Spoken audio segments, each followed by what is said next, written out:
Johnny, ito nga yung sinasabi natin, he is a true-blooded network builder, a person of influence, and the most down-to-earth leader of Travel Ventures International. Currently, guys, he holds the highest and the biggest network of associates in this company and the whole TVI Philippines. Yes, you're so right, Martin. And syempre, this man, like kung sinasabi, this man is a man that you can't move with any problems, but the man who moves a million hearts here in the Philippines, a man of wisdom, faith, and courage. Let's all stand up and give a warm of applause to our one and only, or rather our own, Ambassador, Joven Diaz!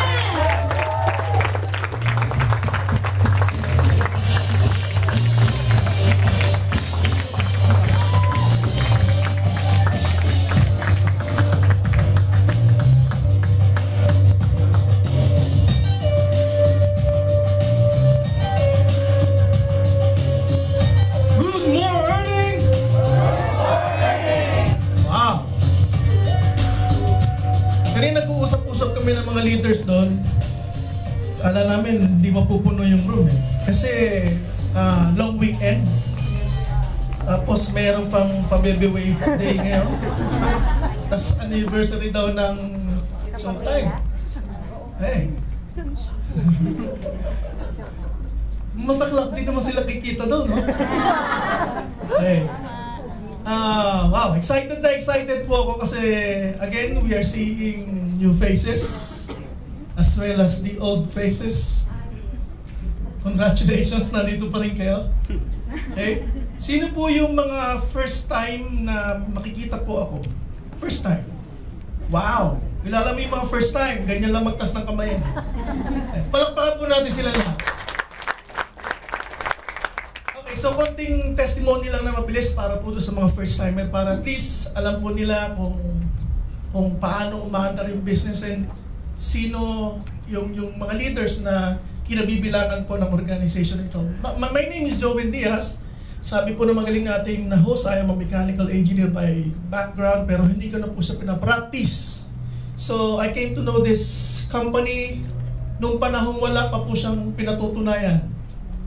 In terms of bookings, accommodations, products, wala pa po ako nakikitang nakagamit ng bookings nung nakita ko yung business. At wala po akong malinaw na nakitang Pilipino na kumikita ng sinasabing paulit-ulit ang hating milyon. Pero ang nakita ko po yung vision na pwedeng baguhin ito yung buhay ng maraming Pilipino. So sa sobrang excitement ko po, ginawan ko ng paraan at pinangutang ko po siya. Sa sobrang excited ko, kinuwento ko sa marami kong kaibigan. Sa sobrang excited din nila, ayaw nilang sumali. Dahil normal ang pag-iisip nila, para ikaw muna, titingnan ko kung kikita ka. Ganyan po ang Pilipino. To see? To believe. See? Pilipino kayo eh. Okay. So, hindi po ako nagpadala sa kanilang pag-ayaw sa business. Ang malinaw po sa akin yung gusto kong mangyari sa buhay ko. So, by the way, hindi po ako yung kauna-unahang miyembro ng business ito sa Pilipinas. Marami na pong nag-join ahead of me. Pero sabi nga ni Atty. Merlin, wala ito sa una-una, wala ito sa uli-huli. Lahat po ng nauna sa akin, wala na rin silang lahat dito. Kaya lang yung lahat ng mga nauna po sa akin, lahat po yun nalampasan ko na. So currently, I'm holding the highest rank in the Philippines. I am now an ambassador. Number of exits. Again, we are not the biggest, we are not the richest network builder in the Philippines, but I guarantee you this, pwede ko po sabihin, isa po kami sa pinakamatatag na merong leadership. Yes. Okay? Sige, pakita po natin. Ayan. Diyan po nagsimula ang lahat eh. Ayan. Nung panahon yan, pakiramdam po ang pogi-pogi ko.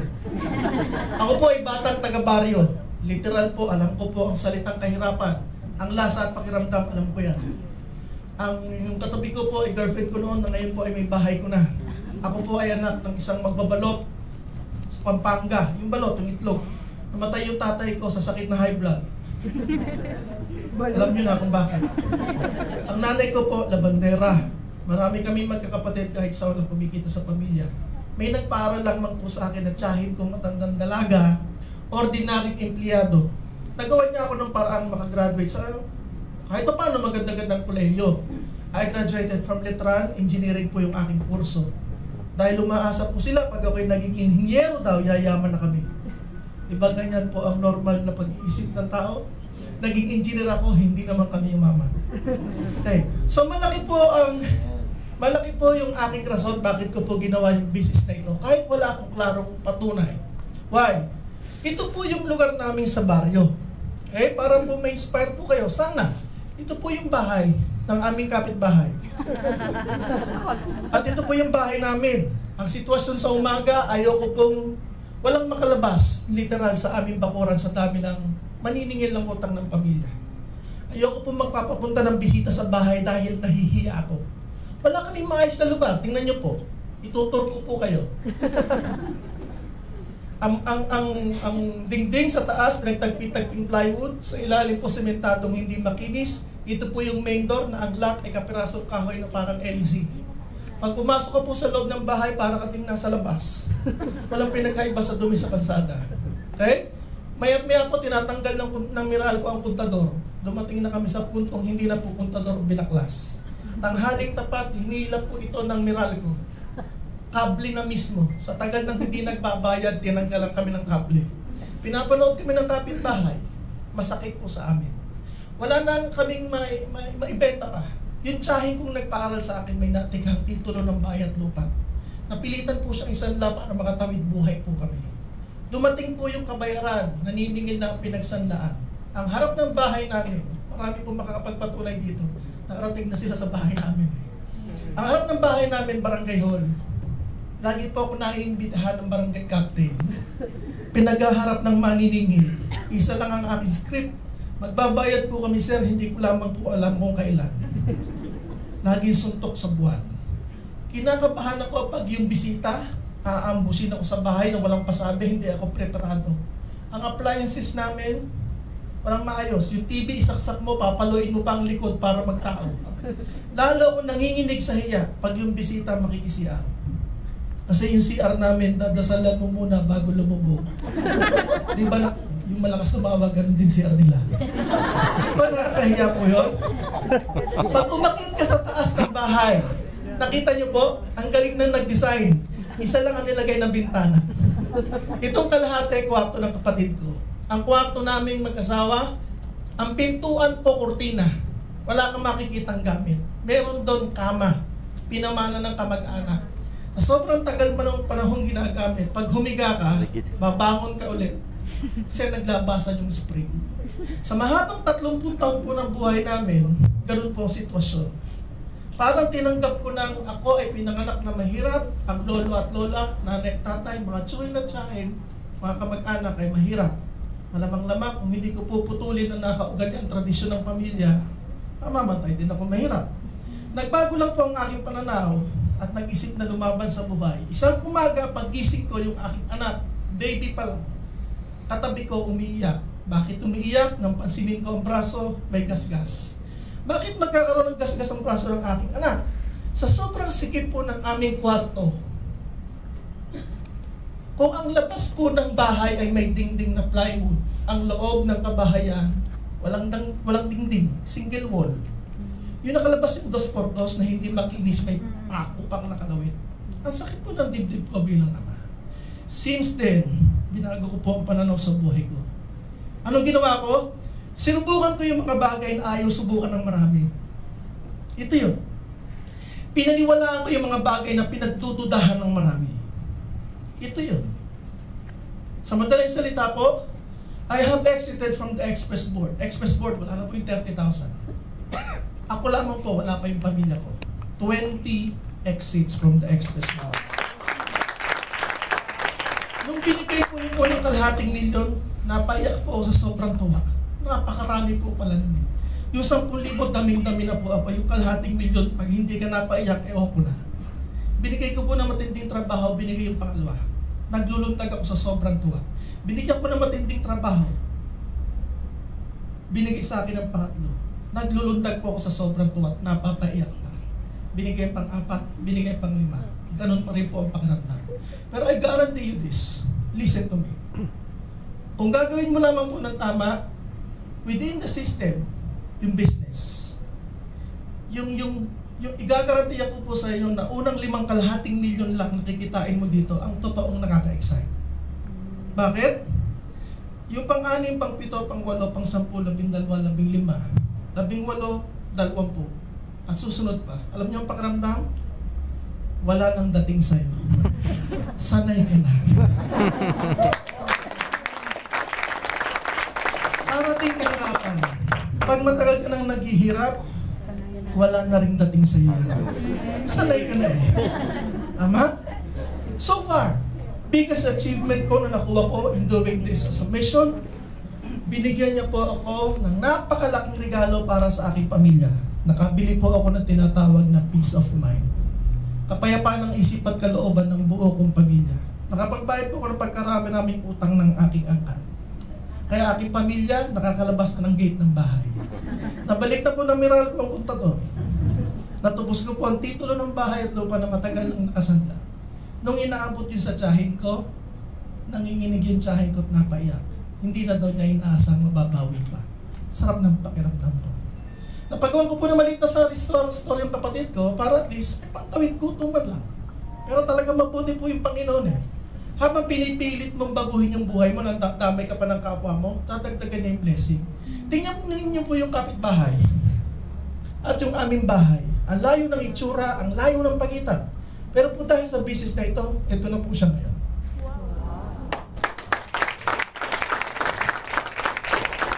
Taklog na ang kapitbahay. Okay? This is not yet my dream house. No. Alam ko mas magaganda pa po ang bahay niyo dyan. Pero para po sa akin yung mabigyan mo ng komportabling tulog ang iyong pamilya, napakalaking yaman na po sa amin. Kahit pa paano may maayos ka na sasakyan, maayos na ang kwarto, malamig na ang hinihigaan ng aking anak, pinagmamalaki ko po sa inyo, may mga CRs na po kami. At mabibilis na pong lumubog. So, yan na po siya. At medyo social na po kami. May doorbell na po kami. Dahil taga-baryo ako, pag nakakita ako ng bahay na may doorbell, ang pakiramdam ko yung nakatira doon ng yaman-yaman. Kaya nung ginawa po yung bahay namin, kabilin-bilin ako sa gumawa ng bahay. Please, unahin niyo ang doorbell. Up until today, pagka-alis ako, at babalik ako sa bahay, I see to it bago ako pumasok, nagdo-doorbell ako. Pag narinig ko yung tunog ng doorbell, nare-remind ako na ang pangarap, gano'n mang kalaki at gano'n mang kahirap matupad, yan ay natutupad. Ipaglalaban mo lang. And this I found out. Ito ko na-discover ko, tandaan niyo po sana, at baunin niyo pag uwi po ninyo. At pasasalamatan niyo yung tao na invite sa inyo dahil nandito kayo. Ang pangarap po ay nakukulitan din. Pag nakulitan yan, bumibigay din. Tayong mga lalaki, nanliligaw tayo ng babae. Sa unang ligaw mo, maaaring hindi pa bumibigay yun, hindi pa nakukulitan eh. Pilitin mo, kulitin mo. Kulitin mo ng kulitin, oo din yan. Ang pangarap, ganun din. Kaya ang labanan, kung sinong makulitan, talo. Kaya wag ikaw makukulitan, dapat makulitan ang pangarap mo para bumigay. Okay? So, balik natin. Residual income alone, asamin niyo po maging ambassador. At least, okay, pag maging ambassador ka, kasi yung residual income, halos exit sa express board din po katumbas. Pag ikaw yung ambassador, dadagdagan niya yung income. On top of the exit sa traveler board, express board, residual income, meron pang business generation bonus. Na ang income, hindi po pare-pareho. Again, hindi po namin kayo i-promise na fix yung income, hindi po. Kaya ingit pa rin ako sa mga empleyado, fix ang income ninyo. Dito hindi fix. Minsan, 457,000. Minsan, 507,000. Minsan, 600,000. So, ang tagal na natin, hindi siya fix. Okay? Okay. So, sana po, na-inspire po kayo? Na-inspire po ba kayo? Okay. So, proceed na tayo sa... Ayan, sige, balik na natin. Ayan, ito yung pamilya. Hindi mo babayaran ang oras at panahon na kasama mo ang pamilya mo. Ito po yung common sense na business. Walang nga ayaw sa business na ito kasi ang business mo pagbabakasyon. Tama po? Okay. Now, Yan. Ito po ang aking pamilya. Sobrang saya po ng misis ko. Nagbago yung itsura niya. Pero pagbalik sa Pilipinas, bumalik na sa dating ganda. Kaya lagi kayo magta-travel. Kasi lalong gumaganda ang pagsasamahan ng pamilya. Okay? Now, let's go back to my topic. Okay? Again, palakpakan po natin ang Atty. Merlin Villahermosa. I-reinforce ko lang yung topic niya. Okay? Ito yung kagandahan dito. Hindi kami nag-uusap ng details sa topic. Pero, Now, okay. So, ito po yung last na theme natin for this quarter. Together, one and united. So, susunod na quarter, iba na po yung team natin. So, kanina, okay, sige po, pakita lang natin. Just to prove to you na talagang we have built a new momentum, a new zest in this business. Why? As of September 25, ano po ngayon? 26. O, hapon pa to, hindi to updated. Currently, I am now an ambassador. In the Philippines, nasa 80,000 plus pa lang ang miyembro. Kukunti pa lang tayo. Sa buong Pilipinas na 80,000 plus.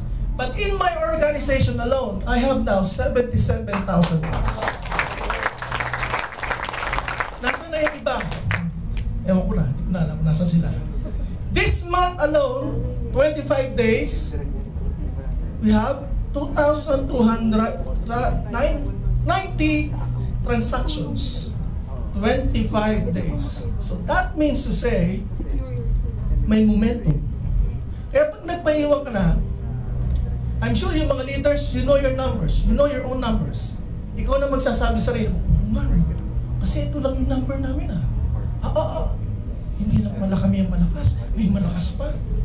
That's our goal. Palakasin natin ang bawat isa. Okay tayo doon? Yes. Ito po ang kultura ng WCA. Marami tayong mga teams, pero ang head team is the WCA. This is the Wealth Creator Alliance. Alliance. We don't say competitors.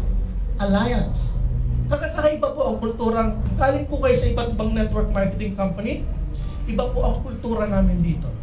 At gusto ko po masilip po ninyo paano umaandar ang kultura at paano ito nagpatatag ng business natin sa Pilipinas. Okay, sige, pakita po natin. I entitled my topic as Culture Shock. Culture-based and shock-proof leadership and success. Medyo, yan yung mga business paradox natin eh. Parang yung statement mo, self-conflicting, parang nangyari, culture shock. Culture shock ba kami dito pag pumasok kayo? Could be. Pero gagawin natin shock-proof yung success ninyo. Okay po tayo doon? Yes. Sige. Sabi ng Webster, culture defines as integrated pattern of human behavior that includes thought, speech, action, and artifacts and depends on man's capacity for learning, transmitting knowledge to succeeding generations. So, we should pass it on kung ano pong ginagawa natin ngayon. In our definition, medyo informal yung definition na ito within the business context po. It might be the way we do things around here. Meron po kaming sariling pamamaraan ng mga bagay-bagay dito na pinatutupad. Minsan parang masyasaka kasi galing ka ng ibang company. Hindi ganito eh. Ba't dito ganito? Doon mas gusto nila hype. Doon gusto nila mas maingay. Dito naman napaka-conservative. Yung mga appliance namin, hindi namin nakikita nagpo-post ng mga kotse nila. Nakita niyo ba nag-post kami ng mga kotse namin? But attorney has a brand new SUV. Sinabi niya ba sa inyo? No. Sinabi lang ng mga leaders nyo. Pero you don't see it. We posting it in our Facebook account publicly. Our leader here, Platinum Associate Alex Apuntal, he just bought a brand new SUV also. Naka-ano to ngayon? Naka-Montero Sports. Brand new! Iniwan ko nga yung sasakyan ko kasi gusto ko sumakay sa kanya eh. Kaya isang sasakyan lang kami ngayon. At abangan nyo, yung itatapos ng Presidential Associate Maria. Abangan nyo yun. So, yun po ang klase ng leaders na meron kayo.